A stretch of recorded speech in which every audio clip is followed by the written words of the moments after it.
Okay, ladies and gentlemen, we will get the events underway. Good evening to everybody and welcome to the Mayor's Question Time event. My name is Kev Lawrence and I'm your host for the evening, and I want to start off by saying how grateful I am to Michelle Dallaston, the vicar of this wonderful church, St John's, for the chance to be here this evening in this wonderful space. This, I think it's an 11th century building, a very important church to the city of Peterborough. And this church is open every single day. Michelle and her colleagues welcoming so many different communities into this space to not just be here for a cup of tea or to worship, but just there's a whole heap of different activities that go on in here. So I wanted to say how grateful I am to Michelle for allowing us to be in this space tonight. A couple of housekeeping points. Tonight's session is being recorded, and the Combined Authority will be taking a few photographs for their website and social media channels. So anyone who would not like to be part of that, please can you let a member of the Combined Authority team know. So the Mayor's Question Time is an opportunity for residents to put questions directly to the Mayor, to support local openness and transparency, and to help get to know him and his priorities. Tonight's event is about questions on the roles and responsibilities of the Mayor and the Combined Authority, which include transport, infrastructure, skills, housing, and economic growth. So as host, I'm going to reserve the right to move on from any questions that don't quite fit the remit of the Mayor or the Combined Authority. We do have loads and loads of pre-submitted questions that we're going to hopefully work our way through this evening, and I'm going to make sure that we stay on topic. Before Christmas, the Combined Authority invited the public to put their questions to Paul, and it's those questions that we're going to be dealing with first. Hopefully around about 45, 50 minutes for that. We'll then take a short break so we can enjoy a cup of tea and be back for the second part, which will be questions from the floor or questions that have been written out on cards. And I think lots of cards have gone out tonight. So if you want to ask a question, you will have a chance to do that in the second half of the event. And if we're unable to get through all of the questions tonight, or if some of the questions might require further detail, the Combined Authority will take them away and follow up with written answers. Hopefully you have all enjoyed a cup of tea and a coffee, and we can get the event underway. Just one final thing, please turn your mobile phones to silent, and to also say there's no fire drill planned, so if an alarm happens to sound, please leave via the closed exit and follow the stewards and the CPCA staff to the exits. So that's the sort of opening preamble done from me, and I'd now like to ask Paul Bristow, Combined Authority Mayor, just to say a few words to set the tone of the evening. So Paul, over to you for your opening remarks. Well, good evening, everybody. I'm going to walk around a little bit while I kind of answer. I'm going to stand up so kind of people see me. Simply because it's cold, isn't it? And I just want to be able to kind of move around instead of sat down, and I'm not wearing my coat and looking particularly unfriendly. I'm just going to start by just saying, first of all, welcome, and I'm really pleased you're here. And I like doing things like this, answering questions, meeting people. I think it's the best part of politics. But I think I would just probably start by just saying why I wanted this job and what inspired me to do it, and then we can go from there from the questions. So just very briefly. So many of you will know I used to be the Member of Parliament for Peterborough, and obviously, the last election I lost. I only managed a bit, but I lost, and the electorate were quite right to kick me out. But 10 months later, I came back and I did this job. But the reason I wanted to do this job, it was all inspired from a time during the campaign. I was in a pub in the city centre, the Draper's Arms, just down the road, and I was in there with some of my campaign team. And I was sat at a table, and 2 or 3 tables away, and I could see a group of young lads all kind of sat round. And being a politician, you can sometimes get very well used to using your peripheries and seeing kind of people coming from different ways. And I could see these lads looking at me and twitching around on their chairs and probably thinking, who's that guy there? And eventually, one of them came up to me and they said, who are you? Oh, sorry, you're Paul Bristow, aren't you? I said, I'm afraid so, yes I am. And they said, look, can we have a picture? Can we get a picture with you? And I said, yeah, absolutely no problem. So we had a picture. And when we got chatting a little bit, they all said to me, look, Paul, we know who you are. Okay, we know you're our local MP. We think you've done a good job as our MP, but not a single one of them is going to vote for me. And when I asked, why weren't you going to vote for me? They said, well, look, we're all 18 or 19 years old. We all want to get a job, and only some of them were doing part-time work, but not all of them were necessarily working. And I felt the only opportunity that they had, perhaps, to get into good employment was seemed way off for them. Even to get an entry-level job, that's about a 46-page form showing their commitment to diversity, and it just didn't seem like it was for them. And the thing that really kind of upset me was when they said that the only way that they felt, because they're all sofa surfing or they're all living with their family, the only way they felt that they were able to get a place of their own was to make their girlfriends pregnant. And I thought, well, to be honest, I wouldn't vote for me either if I were you. And that really did kind of upset me and made me think, what is it I'm doing as the MP for Peterborough for young people and giving them a better future? And I hope to talk a little bit more about that today. But that did upset me, and that really kind of left with me. And so I thought to myself, well, after I lost, what can I do to make a more meaningful effort for the people of Peterborough? And being a combined authority mayor, we've got budgets, we've got the ability to run things, whether it's skills, transport, growth, opportunity. It's a far, I suppose, it's not perhaps as high profile historically as being a Member of Parliament, but as a Member of Parliament you run very little. You complain, you yell, you say things, people take notice, but you don't run anything. You don't run anything. And I think as being Mayor of the combined authority of Cambridgeshire and Peterborough, that gives me a far better opportunity to make a meaningful difference to those young lads that I saw in that pub. Make sure that their lives are improved than it would as an MP. So that's why I stood. I've won, and I've got a big job to do now. So I look forward to helping and hearing your questions. Thank you, Paul. A nice introduction there. We'll get straight to the questions. The first one was submitted by somebody called Bob Sims. And the question is, has being Mayor of the Combined Authority given you the drive and support to introduce new and much-needed initiatives that you thought it would? Well, yes, that's a very good question by Bob. So in terms of some of the things that I want to do, I talked about some of the powers that we have. But to be honest, different mayors across the country have different powers. Now, if I spoke to you about mayors across the country, some of you might talk about Sadiq Khan in London. Prior to that, obviously, with Boris Johnson, big, high-profile mayors. Some people might think about Andy Burnham in Manchester. And some of you think about Andy Street, who used to be the mayor of the West Midlands, former chief executive of John Lewis. Very few will perhaps have heard of James Palmer, or before here, just after him was Nick Johnson, who was the previous mayor. Very few people will have heard of these individuals. And that's not entirely their fault, in the sense that the powers that mayors have in Cambridgeshire and Peterborough are somewhat different to mayors in the West Midlands or in London or in Manchester. But all that's changing. There's a new English Revolution bill is coming through, and it's going to very much more equalise some of the powers that mayors have and give more powers to mayors for local strategic delivery. So whether that's skills, whether that's transport, whether that's connectivity, whether that's infrastructure, whether that's planning or housing, mayors are going to get significantly more power to do some of the things that they want. So 3 things I'm really looking forward to in the English Revolution bill. First is strategic roads, key route networks, That means it gives mayors powers over roads like the 10, which is in Cambridgeshire, or the A141 in Huntingdonshire. So there are things that we can do to improve those roads. Another thing is the ability to set up development or mayoral development corporations. I'm very excited about the prospect of a development corporation here in the city centre of Peterborough, get some of those developments going in our city centre that we've been talking about since I was at school. I'm 46 now. I think 30 years is long enough. So there's plenty of things that we can do here now in Peterborough that I couldn't previously do. And as I said to you earlier, it's all about delivery and making a difference to people and the city that I care about, in particular Peterborough, but across Cambridgeshire and Peterborough, because we can be doing so much more, and some of those powers will allow me to make a difference to everyday people.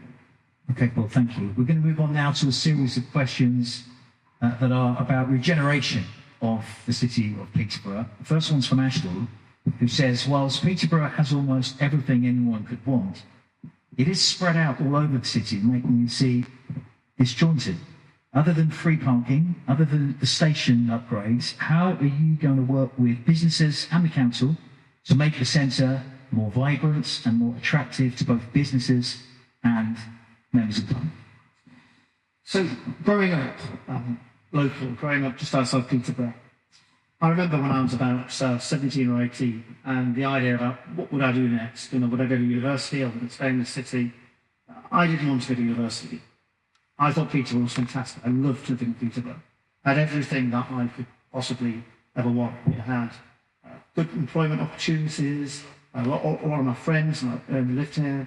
I had great nightlife in Peterborough. I mean, who remembers Fifth Avenue and Manello's and Bovardis and all these great places. Peterborough had it. Queensgate was pumping and fantastic. It had everything that I wanted. I could possibly think of a place I'd rather live than Peterborough. So I'm 46 now, and one of my children are 10, and at 10 and 6, I had my children slightly later. A lot of my mates, some of the people I went to school with, had their kids a bit earlier, so their children now are 17 or 18. When I talk to them, they say that they can't wait to get out of Peterborough, that they want to leave Peterborough. Now, I still think this is a fantastic city to live, and I love this city. Passion for Peterborough, I hope it shines through. But I want, my friends' kids, these 17, 18-year-old kids, to think in the way that I did back then. And so that's why I'm so kind of attached to this job. And I've got a plan. Now, you've seen, when I was the MP, a lot of my job was to try and get money for the city. Station Quarter, £48 million, NHS Community Diagnostic Centre, the money we got for the university. Look, they've made some differences. They have made differences. But now as mayor, something I'm really going to work with the local MP, the new MP that we've got, newsflash, we're going to work together on setting up what's called a mayoral development corporation for the centre of Peterborough. Now, what does that look like? Okay, so that looks like removing some of the obstacles in the past, such as planning, viability, land ownership, some of these challenges in the past. We can address these, and we can get kick-starting on some of these developments that we've been talking about for 30 years, like North Westgate. Like some of what's happened at Midgate, where that old Fifth Avenue building has been empty for 20 plus years. It's absolutely ridiculous. We're the only city in the entire country that doesn't seem to use its river. You go to lots of different places, you see the river, there's kind of opportunities there, bars and nightlife, real buzz. What have we got? Some desolate wasteland, an electricity substation, and the town hall, or the new town hall. We could do so much better than that. Peterborough is a grain of sand that can turn into a pearl. Our station is just 45 minutes from King's Cross, and all the headquarters and big companies out of King's Cross. To get from Richmond in London to King's Cross takes longer than 45 minutes. We can be in London in no time at all. I want to build a new stadium, in our city centre. Don't put it on the outskirts of the city. I want to put it in the city centre, not just for Peterborough United, who I love, but it's not just for them, it's for the whole community. So we can have concert venues, big acts coming to Peterborough because of our location. We can have sporting events, we can do so much more. The only thing that holds us back sometimes is our own lack of ambition. And people might turn around and go, well, we've seen it, we've heard it all before. I've got the power now to kickstart and deliver some of this. And will some of this take a long time? Look, if it does take 15, 20 years or whatever to do some of these things, I might be long gone, okay? But it's not about me. It's not about me. It's about the ability as mayor to do some strategic plans for the future, so Peterborough's got that exciting future. And guess what? When my children, in 10, 15 years' time, I can point to them and say, your daddy did this. And when you have children, your children have got the opportunities for the future. And when they're 17, they may not want to leave Peterborough straight away. Just on a similar theme for regeneration, you may have touched on some of this already, but Shirley asked that significant resources are coming to Peterborough. What role do you as mayor play in how these resources are spent? Well, we need to coordinate these resources much more effectively. We've got £48 million for the station quarter. When I was the MP, we got that money. The business plan was approved by the combined authority. City Council are responsible for delivering it. Let's just get on with it. And we've got an NHS Community Diagnostic Centre that's now being built, a university now being built. And that investment into our city is continuing. In terms of, we've got £20 million for a new swimming pool, but we've got to crack on with these things and have a strategic plan about how we develop our city centre. And that's why I think this development corporation is the way to go. I don't want big strategic infrastructure projects in our city that transform our city, like a new market where Rivergate is. That would be fantastic, using Rivergate's potential new city market. I don't want these to be held back by, I'm sure this wouldn't be the case, and just paraphrasing here, but by the whim of a councillor on a planning committee getting out of bed alongside the bed that weekend, we need to actually have a strategic plan for our city centre that is based upon land ownership. We can bring all this land together and develop it, place some viability so we can pump prime some of these developments, bring new money to our city centre, private money as well as government money. It can't just be public money. Get some private money, some ambition, some vision for our city. That's the way to go. Thank you, Paul. The next question is from Alison, who says that she's a concerned city centre resident, lives in the city centre. She wants to hear what you've got to say about the improvement in the area for the increasing number of residents in the heart of Peterborough city centre. She's worried that the city doesn't appear safe, doesn't appear clean, doesn't have attractive leisure or shopping facilities like it used to have. So your comments, please, to Alison. Well, Alison's absolutely right. And I used to be a city centre resident myself, or West Ham, for relatively, so it's only a short walk away. And, I would think the same things. My children would think the same things. I think Peterborough city centre sometimes slightly unfair in mind. I still think a lot of cities would give their left arm for some of the changes we've got, some of the opportunities we've got. But it's getting a little bit worse every year. Okay, and what we really need to do is turn that tide. And I remember when I was the local MP, I used to run this really slightly aggressive campaign. I mean, I've always tried to be city first and party politics second, but I remember the then Conservative leader of the council getting very cross with me. I'd wander around and start, saying things like, we need to clean up our city centre. And I used to go on it week after week after week after week. There was nothing liberal, nothing kind, nothing tolerant about allowing people to sit on the benches in our city centre and drink themselves to death if they're on high-strength alcohol. There's nothing liberal or kind about tolerating that. Now, we're getting much less of that now, I think, because we've finally managed to kind of enforce some of the rules that we had. A lot of it's about enforcement. The police have started. But I used to find as an MP, I used to have to do it every, and the second I stepped back, then that enforcement began to kind of weaken slightly. So it's about it is about having services for people who may be struggling to go to the signposts. Places like this church. My wife is a trustee of the Light Project. They do some good work. But when people are doing things that are unacceptable, like drinking super smoked cider in public spaces, from early in the morning till late at night, that's wrong. There's nothing kind or tolerant about allowing that. And I think this vision of a regenerated city centre using this model of a development corporation, I think, can address a lot of those things too. A lot of people understandably want to protect the embankment, and I don't certainly want to build all over the embankment, but there's certain things we can do to get more people onto that embankment. Like a new stadium would be one of those things. Because if you leave these spaces completely empty, well, they're filled by people who perhaps, use them for the wrong reasons. And I think if you would find you went there now, it'd be full of people perhaps, not using it for the reasons that it was intended to. Thank you. The next question is from Rita, who was asking about how national economic policy may or may not address the declining of town centre retail and job insecurity in cities like Peterborough. Yeah, so I'm very pleased that the government have reversed what they were proposing to do around business zones, because I think that would have had a devastating impact on hubs in particular. Now, let's see if they will go the extra way and do that on retail and restaurants and hotels. We'll just have to see how that goes. But I remember, when John Lewis, we all remember that. What a terrible blow that was to our city centre.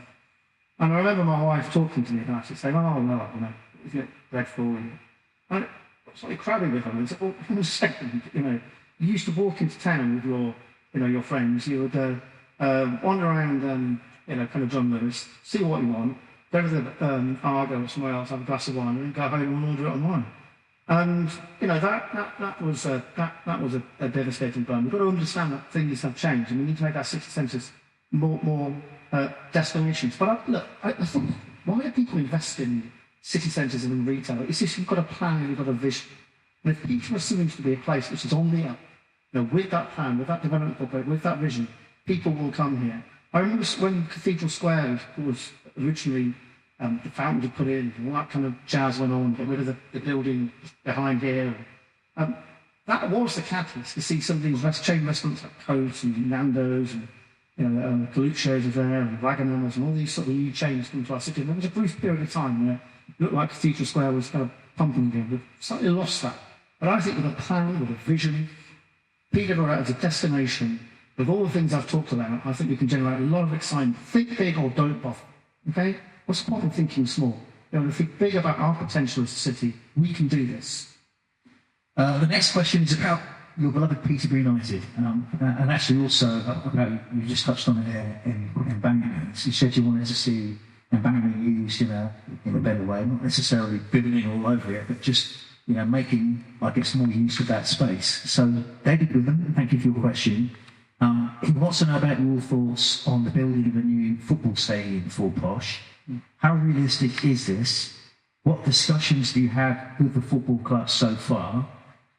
David said he thinks it's vital that Posh move away from their current location pretty soon.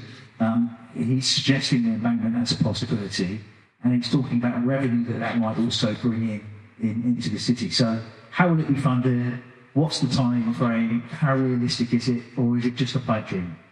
So I was born in York, and I moved to Peterborough when I was 5 years old, but I kind of suffered from this sort of hereditary condition, which, my grandfather went to see York City every week, for a lot of his life. My father went to see York City all the time. And unfortunately, a little bit of that washed upon me as well. And, I've always followed York City as well as Posh. But Posh was the first club I went to. And I had a season ticket up for years and years and years. But York City are a team which I'm unashamed. Well, I guess I'm a bit ashamed to follow. But anyway, York City. I was dead against the move from York City, their stadium, which was Bootham Crescent, which is a rackety old stadium where people would toilet up against the wall and it smelled and horrible. But character, it was Bootham Crescent. We'd been there for 100 years. I was dead against it when they decided to build a new community stadium. I was wrong. Because suddenly attendances went from 2,000 to 8,000. Suddenly there were new hospitality places at that stadium for people to invest in. More money went into the club, with better players. And suddenly, before you know it, more things were happening. And the swimming pool was built in the ground. So it was a community stadium. There were NHS facilities there. The new stadium was being used by people time and time again. Concert venues or venues can go on there. And I was totally sold. I think we can do the same here in Peterborough, or even on a bigger scale. Now, I understand that it's controversial. I understand that not everybody would agree, but sometimes right, sometimes wrong, but always certain. You have to have a view. You have to go out there and defend that view. If I could find an alternative, venue in the city centre to build it, then I'd consider it. But there isn't. If you build that stadium on the outskirts of the city, it'd be another blow to the city centre. I think a stadium in the very corner of the embankment, it's not just where you've got that bridge that could lead on everything. You can have the bars and restaurants on the other side, I think, and then on the other side, where there's supposed to be middle home, I think we'll bring that area into use. I think it would be a real push for our city. 45 minutes from London, a 10-minute walk from the station. We could have concert venues, you could have things like WWE, right? You might think, what the hell is he talking about wrestling? That brings in huge money into places. And Milton Keynes, do it, and they'll have stadiums there, and kids, and money, and people using our restaurants. It's a new future, for Peterborough. And I think the community stadium can do it. Now, look, is it just Paul Bristow talking off the top of his head? Can this be delivered? If you have a development corporation in the city, it's not just about whether it gets permission, and there would have to be full consultation, and local people have to make a decision. It's not just about that. It's about making sure that you can bring together viability to make sure that we can be paid for. The question is, have our talked to Peterborough United about it? Yes. Are they supportive? Of course they are. They're wonderful. But look, I think, as with anything, people have been led up the hill and a bit slightly scared to be led all the way back down again. Now, I'm not going to do that this time. Sometimes right, sometimes wrong, always certain. Just to pick you up on a couple of those things that you mentioned, I'm sure Posh fans listening to this have heard, haven't they, for a number of years, talk of this new stadium. How would you answer this question in terms of a percentage number? What would you give it for Posh's new ground being built on embankment as a percentage? Well, if All ducks are aligned in the row, 100%. And there's no other alternatives. You mentioned that there's no other viable alternatives. Well, look, okay. Let's just sort of be a typical politician. Let's rewind. Let's reverse events. Okay. Now, as long as we're united, remain committed to the project, as long as the viability stacks up, and as long as a signal, our local MP is supportive of some of the things we want to do, we've got that joint vision. There's no reason why that can't. And those people who would be against embankment being used as a location for it, you must have, their concerns in your mind as well. Of course I do. But look, being in politics, you've got to make decisions. If you never make a decision, you never do anything. But if you're concerned, that everybody, you can't ever get 100% agreement on everything. I know it's controversial. I know it's difficult. But you've got to go out and you've got to make the case. And look, ultimately, if people think it's a hideous idea, I won't win the next election, won't I? Okay. We're going to go from football to swimming. This is a question from Ishvan. Mr. Mayor, do you think we are missing a trick by not getting an Olympic-sized swimming pool, or should we just make do with whatever we get? Well, it'd be nice, isn't it, if we'd had an Olympic-sized swimming pool. I know that was the original ambition, and why we had the other one. That's what made it unique.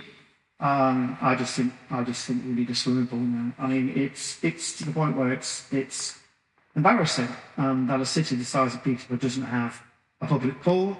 I was devastated when that pool closed. I'm not entirely sure that the swimming pool was going to collapse on everyone's head around the back. I think it's like nonsense, to be honest with you. But it is what it is. The rules changed around it, and they actually what they thought was right. I didn't think it was right, but we have to have a swimming pool. And the idea that swimming clubs are going to Whittlesea, the Man of Leisure Centre in Whittlesea to use their swimming pool, I think is frankly embarrassing. And I say that someone who grew up in Whittlesea, I think that is not good, and we just need one. And we've got £20 million. We've got to make the city council got to be clear about where the rest of the money's coming from, because I think it's 34, and the other thing million that will cost. But we've also got to get on with it. Because every year you delay it, so every year it soon becomes 36, and 38, and 42. Before you know it, we've priced ourselves out of it. So again, I know it's easy for me to say as a mayor, and I know running a city council is not easy, but let's just get on with it. Okay, I'm going to invite someone in the audience to stand up and answer a question now. Hannah, are you here? Hannah? Welcome. Thank you so much. We're going to pass you the microphone, and please ask your question to Paul Bristow. Hello, Paul. So Peterborough is rich in creative and cultural talent. Citywide research by the creative sector shows that cultural activity has a strong and positive impact on health and well-being, social opportunities and education, and that there is an appetite for more accessible opportunities and a significant need for long-term investment. Acknowledging recent CPCA commitment to the Square Heritage Programme, for example, and the Cathedral, how can the CPCA continue to collaborate and invest permanently in infrastructure and ensure that the city's creative offer is vibrant, inclusive and sustainable? Well, it's good to see you again. Peter was Poet Laureate for, how long were you doing that? A year or was it 2 years? 2 years.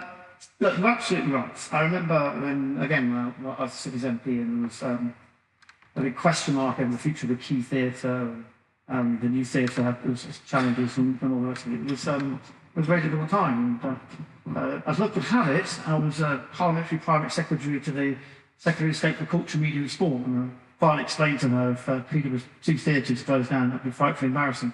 She agreed, and we managed to not have that. So that was something I was, very pleased to try and be involved in, to save the Key Theatre and make sure there was a future for the new theatre as well.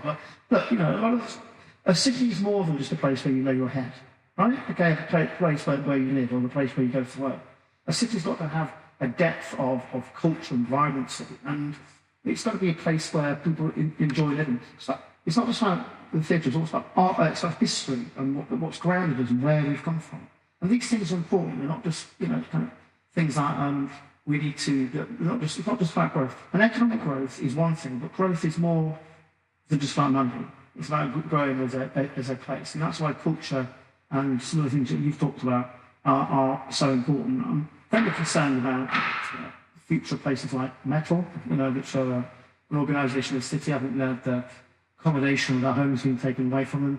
And I did have a meeting relatively recently with Peterborough Cathedral, and there was an idea about whether some of these places, whether some of the stuff that they've got, some of the accommodation that they've can become some sort of cultural hub. And then also there were talk about using some of the sheds of Paladin Station development for similar sorts of stuff on the other side of Thorpe Road. So I'd be very interested in exploring those ideas. Because you're absolutely right, a city is more than just a place where you rest your head. It's got to have that centre of culture and history. Thank you very much. The final question in this subject of regeneration has come in from Aidan Campbell. And the question is, what will happen to the Hilton Garden Inn? Honestly, that's... Well, I would get to the point where I don't have to say that's typical Peterborough, right? You get 98% of the way there, you've got to build the damn thing, but you can't actually finish it. I'm not going to say there are excuses. There are explanations. It's COVID, rising costs, one of the developers went bankrupt. These are great explanations, but at the end of the day, it's embarrassing. And I think it's a real shame that we can't see that enterprise finished off. The City Council decided to scrape the barnacles off the boat and sell it. And let's hope they sell it to someone reputable and someone who's going to use it as a hotel rather than fight for other things they could use it for. But look, do you know what I think will help? I don't know if I've mentioned it before. I think a city centre regeneration development corporation would help because it would bring things such as that and land development and address some of those challenges such as viability so we can have a decent hotel or a decent use for that building. Because at the moment, the more it resembles a pigeon graveyard, it's just an embarrassment to see. Okay, we're going to move on now to a new topic. Buses and transport. Obviously a very important topic for your role as combined authority mayor. Jacob has asked the question. I'm sure the Mayor agrees that the opening of many new retail and entertainment venues in Peterborough is a very welcome addition to Peterborough. Has the Mayor considered supporting these businesses by offering better and more frequent buses in the evenings and on Sundays? I hope the Mayor agrees that this, alongside the Tiger Pass, would encourage younger visitors to these venues and thus support these and future businesses in the city. Can the Mayor consider driving this demand through cheaper evening bus fares? One of the things I'm most proud of so far with this job is actually saving the Tiger Pass, which I think has ensured lots of young people are able to travel at a significantly reduced cost, and it's worked. Right? So in the sense that we've now got 66,000 passes issued across the combined authority area. It's being used, 3 million journeys. It's been an extraordinary success. But it's been a success, a victim of its own success, because when originally there was a £2 fare, that meant every time a young person used the bus for £1, he was subsidising it by £1, and the government increased the bus fare cap to £3, and these were subsidising it by £2. The other thing is that people turn around and it's being used so much that more and more people are using it. That's a good thing. We've got young people using the buses, we've got not people relying on cars. That is a good thing. But look, it's got to be funded. And so one of the things I'm most pleased of, I guess, straight away, is that we've got that on a much more firm financial footing. We've got to see where that goes, but we've got to make sure that we can afford it in the long term. We've got a full, sustainable Tiger Pass. Now, buses are privately ran. Can't make the bus companies put on a journey that they consider to be uneconomic. We do subsidise buses where we feel that it's really important to retain a route. I mean, we did it most recently from Ramsey to Peterborough. Unthinkable that a town like Ramsey could be cut off from, if there was big city, it'd be the same from March. And so that's why we're here. Now, my predecessor decided to go ahead with something called bus franchising of some of the bus routes taken much more effectively into public ownership. Now, I could have reversed that. I decided not to. I decided to try and make bus franchising work. What will not work is a plan which I felt was based on a model for Manchester and trying to apply that to Cambridgeshire and Peterborough. A model for a city of 2 million people, or regionally 2 million people, an urban city. It's not going to work in a rural region of 800,000. or bankruptcies, quite frankly. But we need to find a series of bus franchising that will work. And if that is the case, I'll be very interested to see if we can extend routes in the evenings, on Sundays, to get people into our city centre. And the other thing I want to say about city centre as well, and it's, again, controversial, is I disagree with you. It's one thing, perhaps my partners here at Peterborough City Council and others completely disagree with me, is on the issue of free parking. I think that will bring people back into our city centre. Now, I don't think it's going to be free parking from 7 o'clock in the morning to 10 o'clock at night, so people just dump their cars and commute to London. We're not going to do anything like this. But I think something like 3 after 3, 4 hours free parking, or some sort of scheme like that will bring people back into our city centre, using our entertainment venues, using some of our hospitality venues, like some of our restaurants on an evening. I think will be a real kickstart to our city centre, and I'm going to deliver it. Got a quick question here from Jenny, who says, would you please reinstate the X5 bus to go all the way through to Cambridge from Oxford and vice versa? I'll certainly take a look at it. I'll have to kind of see what some of my officers think about that and why Stagecoach, I think, have decided to axe the route. I'd have to talk to them, but we'll certainly look at it. The one route that I'm really excited that I've had used today, which is going to be reinstated, is a route from Peterborough to Cambridge, non-stop. Oh, it stops at 100. But from Peterborough to Cambridge, that route where you don't have to change buses or anything, I mean, it seems nonsensical that our two big cities in our area are not connected by bus. They will be very soon. Okay. This is a question from Stephen Knight. The extension of the Tiger Pass enables access to public transport for young persons. Could the Mayor please detail the costs over the last 12 months in supporting the Tiger Pass and the number of passes issued, along with the number of journeys made? Now, there's other follow-ups. Would you want to just comment on that first? Yeah, I mean, I think I mentioned. I think it's like 65 or 66,000 passes have been issued. It's about 3 million journeys. I think it's around £4 million the overall cost of the Tiger Pass. It's going to go up. It will keep going up. We've got to look at new ways of funding it because it's expensive. It's a victim of its own success. The more people use it, the more it costs us. But it's a good thing. I think it's worth investing in. I want to see young people on our buses. Key challenge we've got with the Tiger Pass, I will say this, and I'll make it absolutely clear now, is the bus fare cap. When it was £2, £1 for every young person using the journey, it was obviously much cheaper. Now it's at £3, that's £2 subsidy for every young person who uses the bus. If the government increased that bus fare cap, hike it any further, if they increase it to £4 or £3.50, then it's going to become unaffordable.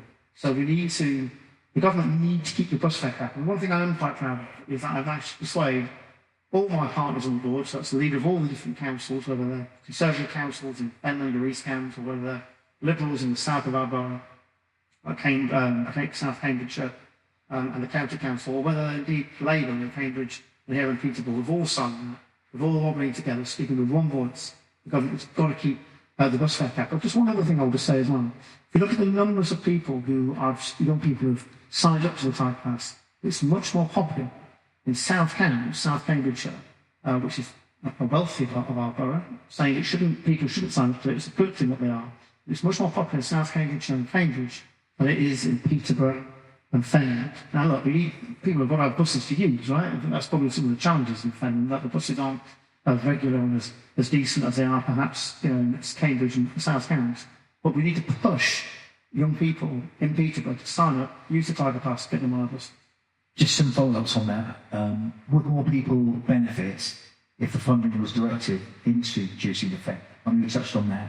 Additionally, while the fare cap is welcome, there is a situation where fares for between 1 and 3 stops in parts of this city, in Peterborough, with the dominant operator, some of those fares for 3 stops are costing £2.80. So will the Mayor consider both reducing the fare cap but also supporting a short, hot fare system? Well, the most important thing we need to do is make sure they don't keep it. Because if the system becomes fully commercial and it costs £6 to go somewhere, then things like the Tiger Pass will not be affordable, because longer journeys could cost up anyway to £6, which would be ridiculous. But look, the bus fare cap, £2, I thought that was an excellent policy. Well, it's hard to be difficult, but policy of the last government. This government increased it. to £3. We just need to make sure that they keep it, because at the moment we can afford the type class, but if they're going further, it's going to be a challenge. But look, I've got a lot of sympathy with the point that was made. You know, we've got buses have got to be affordable. If they're not affordable, people won't use them. Okay, and but if it's certainly something I'll look at, but at the moment the most important thing is keeping it at £3. If it goes any higher than that, I think we're in real trouble.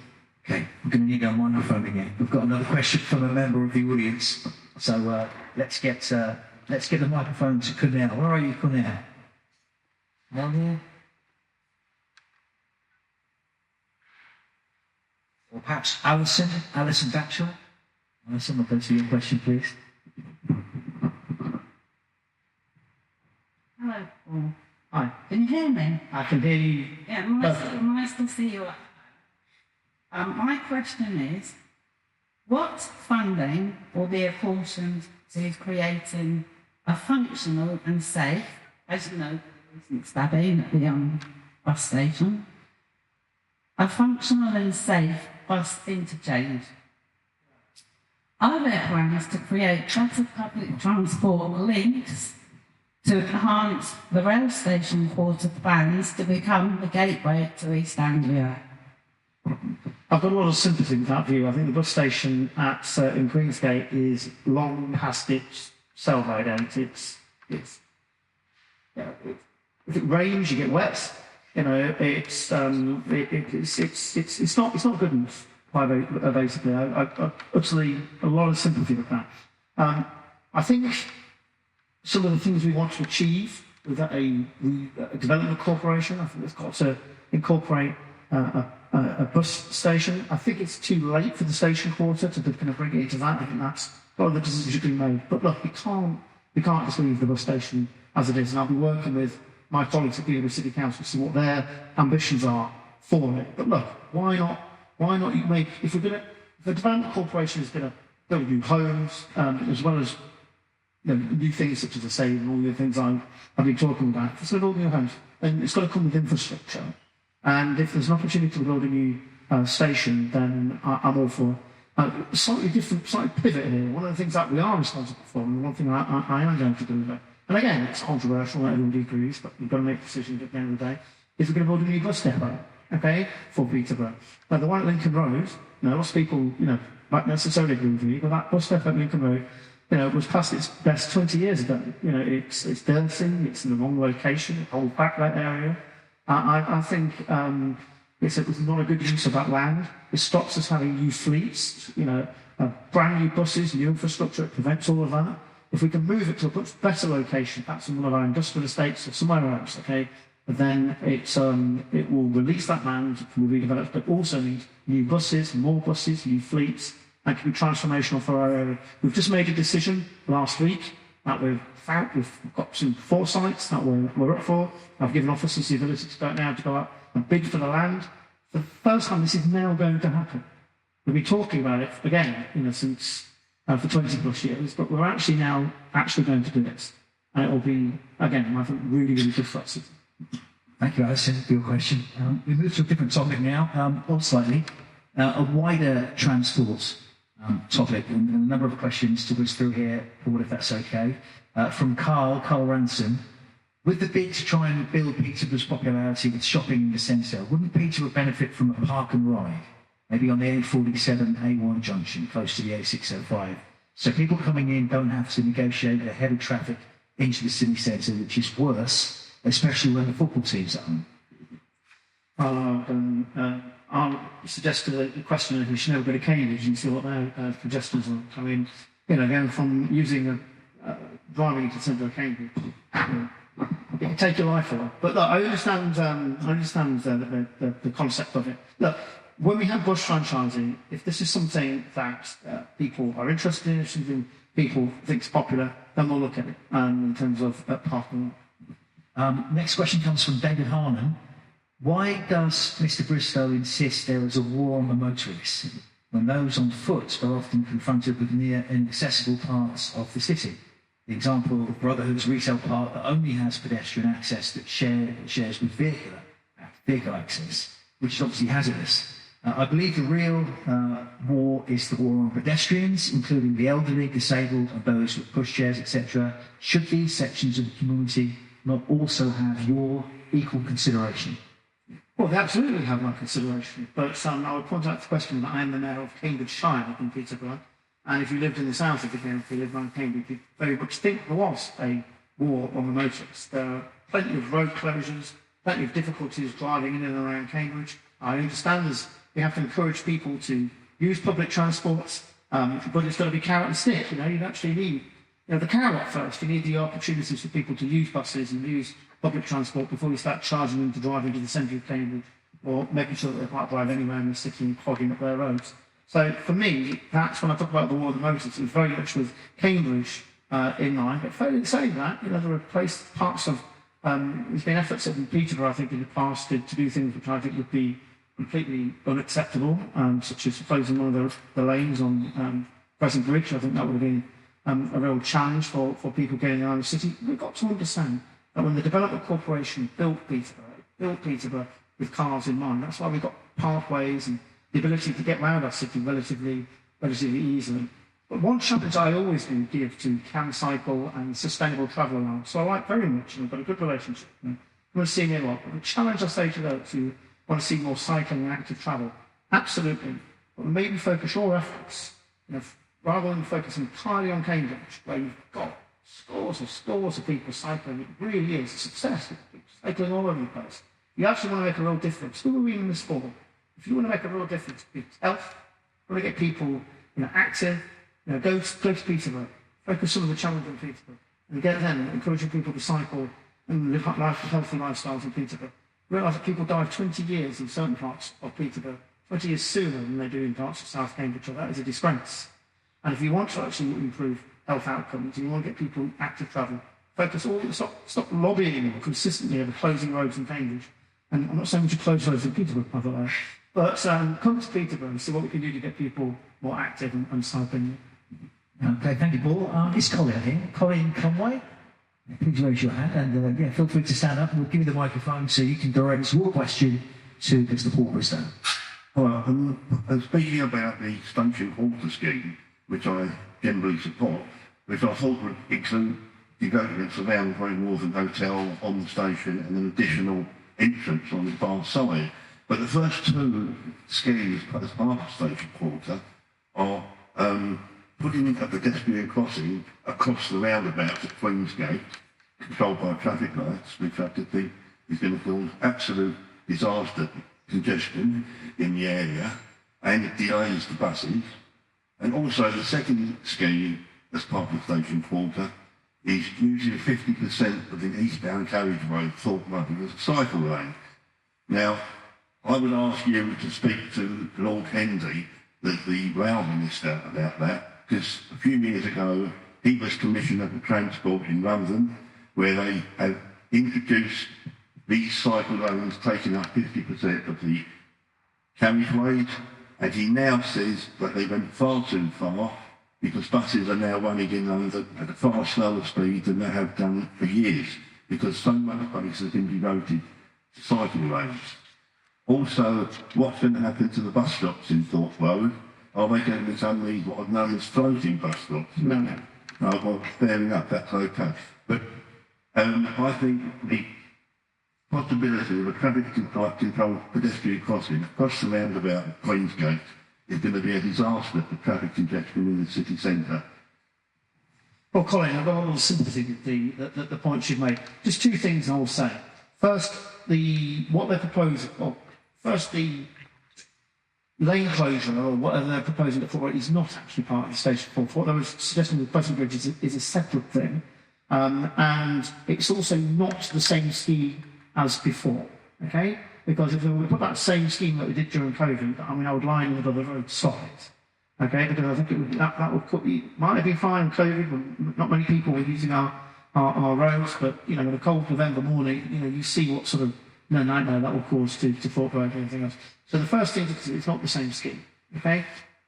Also, they haven't got the money yet in terms of active travel. Okay, and I will work with them to come up, if they do want to do a scheme like the Crescent Bridge, a scheme that should not going to cause the chaos that you I've outlined, and that's something I've already committed to. I've already done socially with a bunch of other things. We'll certainly not be bringing back the old scheme. The issue about the roundabouts and the crossing, I've got a lot of sympathy with the point you make about buses getting out. I've already spoken to Chris Bowden, who's the legal friend of District Council and the chairman of my transport committee, and he similarly has concerns. And so I'm going to have some sort of roundtable meeting shortly with him, with some of the bus companies, and with some of the people behind the project in order to try and do exactly what you said in order to prevent some of the unintended consequences that you quite rightly worried about. Colin, thank you very much indeed for your question. We're going to have a couple more questions, and I'm going to take a 5-minute break, get a cup of tea, stretch the legs before we continue with part 2. The next question is from John. Are you here, John? Thank you very much. This is John Bradshaw with a question, I think, about roads in and around Whitby. Thank you very much. Can you hear me okay? I can hear you, John. Thank you. It's lovely to see you again, and thanks for hosting this question, John. It's very informative. So, Wittering is a large and growing village. It's also the home of RA Fitching, where our forces personnel are working hard to keep us safe. Well, Wittering, as you know, has dangerous roads in and out of the village. We've had extra houses built in our village, which has made those dangerous roads even more dangerous. We have no safe cycle paths, footpaths or driving paths out of our village. A bid's gone in to the road improvement strategy for 25 to 30, our current road improvement strategy. And I know you've commissioned a feasibility study on building a flyover, A1 flyover at Wittering. I wonder if you could just update us on the current status of that bit. Thank you. Sure. So, look, John, I know Wittering well, I know the issue well. And it goes a bit further than you said, actually. I remember I moved from the centre of Peterborough to Wanstead, not so long ago, you may be aware of that. And the surgery, local doctor's surgery for Wittering is actually Wanstead, right?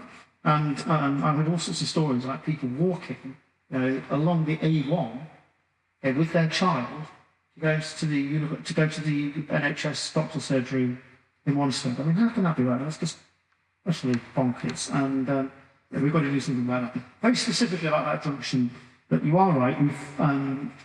What I want to do is I want CPCA to look at doing some sort of feasibility study to see if we can resurrect that principle of a right-hand turn, which doesn't involve you putting it into the centre of the A1 carriageway. That's something we're looking to do. Working with Gavin, with one of the local councils on it, working with Marge as well, who's some councillors for Wanstead. I think that would be something that'll be very, very welcome. So look, I can sit down and look at your parish council as well. Yeah, it's a parish council. So look, we are working on that. We've got some people that I've asked for the combined authority to get cracking with it. We'll get an update and I'll send it through to you. Thank you. We're going to do a follow-up. Can we just get the microphone to you if you want to do a follow-up? Thank you. Just to say, yes, I'm the parish council. The parish council is fully behind this. If there's anything I can do personally, or the parish council can do to support that, and we're happy to. You might be able to fund the feasibility study. Perhaps not that, but any other sort of meetings or anything like that, I'm happy. That'd be great. I think it's something we've got to get cracking with. I agree. Thank you again. This is a question from Graham Walker. I understand that it is proposed to create a cycleway over Crescent Bridge and also close one lane. This has been in the news. Will this not cause really bad traffic chaos, and would it not be better to build a cycleway pedestrian bridge to the north of Crescent Bridge to the same standard of that over Ning Parkway? Why was this not considered earlier? Well, look, I mean, we kind of touched on that a little earlier, but I think it would be a disaster to do the close one of the lanes for all the reasons that are signalling out to Colin's question. I think in an ideal world, it'd be far better to have a separate kind of cycle lane over that as part of the station quarter. But obviously, money's always the issue. Peterborough City Council don't have bags of it to their credit. But look, that'd be a far better solution than closing one of the lanes, and it's something that I would never countenance. Okay, what we'll do now is take a short break. So coming up in a moment, the rest of the pre-submitted questions, Then we'll take questions from the floor. If you need to use the restroom, the bathroom, it's literally directly behind you through the doors at the very back. There's courtesy, free of charge, teas and coffees, and we will be back for part 2 of Mayor's Question Time in just a few minutes. Thank you very much.